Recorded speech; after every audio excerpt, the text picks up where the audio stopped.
Dan ini ada adab dalam pertanyaannya. Kalau bertanya, harusnya memang bertanya sesuatu yang diperlukan dan belum difahami. Kalau bertanya untuk mengetes, untuk menunjukkan kalau dia hebat, dia faham, maka ini gak ada manfaatnya, riya. Gak ada nilainya. Kalau kita bertanya karena tidak faham dan memang mau mengambil ilmu itu, ikhlas karena Allah Subhanahu wa taala, maka ini besar sekali manfaatnya. Karena dengan dia bertanya, misalnya kita di majelis begini, entah sekarang Masya Allah jumlahnya berapa di masjid ini, tapi kalau misalnya satu orang bertanya, betul-betul dia ikhlas ingin bertanya, dia nggak faham, dia ingin tahu ilmu agama ini seperti apa. Karena dengan keikhlasan itu orang lain jadi tahu. Anggap di masjid ini misalnya dari pertanyaan itu selain penanya mengamalkan tentang sholat malam misalnya, mungkin ada yang dengar dari sekian 500.000 orang yang hadir misalnya, 2 orang aja yang amalkan, maka dia panen pahalanya. Karena dia penyebab orang jadi faham, oh ternyata harus begini. Tapi ikhlas. Cuma kalau orang hanya sekedar mau mengetes, kayaknya mau tes nih pemateri pinter gak sih?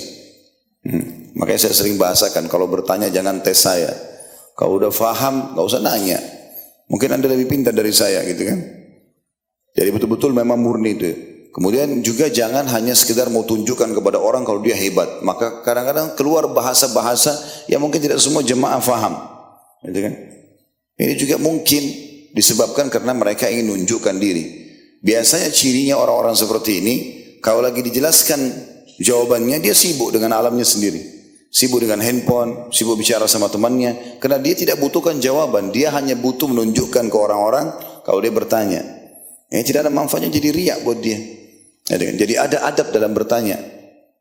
Nah, para sahabat memberikan pelajaran kepada kita ridwanullahi alaihim. Mereka bertanya kepada baginda Nabi SAW hal yang belum difahami.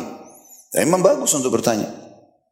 Sampai pernah ada seorang wanita dari Ansar mengatakan, ya Rasulullah, namanya Asma radhiyallahu anha. Tentu ini Asma bukan saudarinya Aisyah radhiyallahu anha, tapi Asma yang lain dari orang Ansar mengatakan, ya Rasulullah, sesungguhnya Allah tidak malu menjelaskan kebenaran dan saya butuh jawaban. Apakah wanita juga mandi junub kalau dia mimpi?